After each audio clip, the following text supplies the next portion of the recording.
ஆண்டவராகிய இயேசு கிறிஸ்துவின் இரத்தத்தினாலே மீட்கப்பட்ட தேவஜனமே, இந்த நல்ல பரிசுத்த ஓய்வு நாளுக்காக கர்த்தரை ஸ்தோத்திரிக்கிறேன். ஆண்டவராகிய தேவன் இந்த நாளை பரிசுத்தம் பண்ணி ஆசீர்வதித்திருக்கிறாராம். ஓய்வு நாள் நமக்கு பரிசுத்தமான நாள், தேவனுடைய ஆசீர்வாதமான நாள். இந்த நாளிலேயும் ஏசாயா தீர்க்கதரிசியின் புத்தகம் 54ஆம் அதிகாரம் 10ஆம் வசனத்தினுடைய பின்பகுதியிலே நாம் வாசிக்கிறோம். என் சமாதானத்தின் உடன்படிக்கை நிலை பெயராமலும் இருக்கும் என்று உண்மையில் மனதுருகிற கர்த்தர் சொல்லுகிறார் என்று சொல்லி எழுதப்பட்டிருக்கிறது. என் சமாதானத்தின் உடன்படிக்கை அது நிலை பெயராது என்று சொல்லி ஆண்டவராகிய தேவன் சொல்லுகிறார்.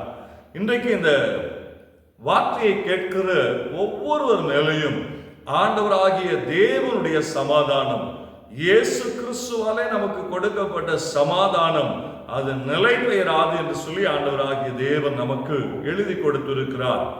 மாறவே மாறாத சமாதானத்தை ஆண்டவராகிய தேவன் நமக்கு வைத்திருக்கிறார்.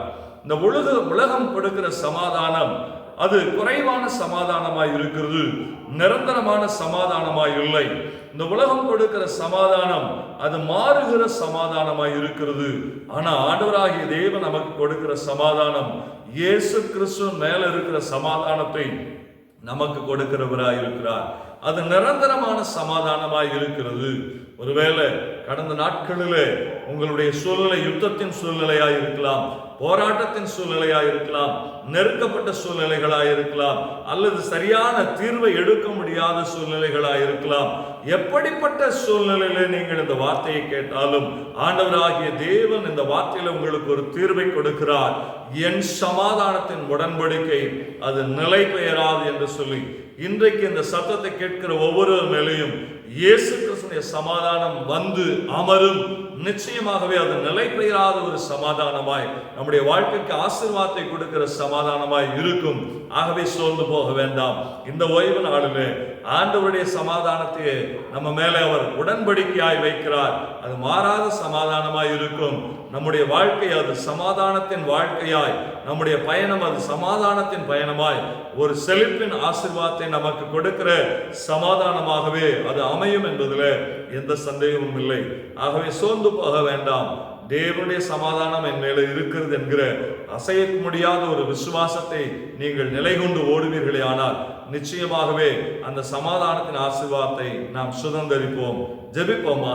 பரிசுத்த பிதாவே, இயேசு கிறிஸ்துவின் நல்ல நாமத்தினாலே ஆண்டவரே, இந்த உலகம் கொடுக்கிற பிரகாரமாய் நீர் எங்களுக்கு கொடுக்கிறது இல்லப்பா. உம்முடைய சமாதானத்தையே எங்களுக்கு கொடுத்திருக்கிற நல்ல தெய்வம், அதை நீர் உடன்படிக்கையாய் கொடுத்திருக்கிறீரே, மாறாத ஒரு காரியமாய் எங்கள் மேல கொடுத்திருக்கிறீரே. சிலுவையில ரத்தத்தை சிந்தி சமாதானத்தை உண்டு பண்ணுகிற ஆக்கினிய ஆண்டவரே உங்க மேல ஏற்றுக்கொண்டு எங்களுக்கு நிரந்தரமான ஒரு சமாதானத்தை கட்டளையிட்டு இருக்கிற தெய்வமே, என்னோடு கூட இணைந்து ஜெபிக்கிற அத்தனை பேருடைய வாழ்க்கையிலையும் நிரந்தரமான ஒரு சமாதானம் அது உடன்படிக்கையாய் இருந்து ஒரு ஆசீர்வாதத்தை கொடுக்கட்டும் சொல்லி ஜெபிக்கிறான்பா. ஆண்டவரே, யுத்தம் ஓய்ந்து போகட்டும், போராட்டங்கள் நின்று போகட்டும். ஆண்டவரே, எவைகளில ஆண்டவரே பாரமாய் இருக்கிறதோ அவைகள் எல்லாவற்றையும் கர்த்தர் மாற்றி இன்றைக்கு நிரந்தரமான உடன்படிக்கையின் சமாதானத்தை ஒவ்வொருவர் மேலே வைத்து நடத்துங்கன்னு சொல்லி ஜெபிக்கிறோம். உம்முடைய சமாதானம் எல்லா குறைவுகளையும் நிறைவாக்குமே. அந்த நிறைவான ஆசீர்வாதத்தை காணட்டும் சொல்லி ஜெபிக்கிறேன். இயேசு கிறிஸ்துவின் நாமத்தினாலே சமாதானத்தை பெற்றுக்கொண்டு ஜெபிக்கிறோம் எங்கள் நல்ல பரிசுத்த பிதாவே. ஆமென், ஆமென். நிச்சயமான சமாதானம் நமக்கு உண்டு. சோர்ந்து போக வேண்டாம். God bless you. God bless you.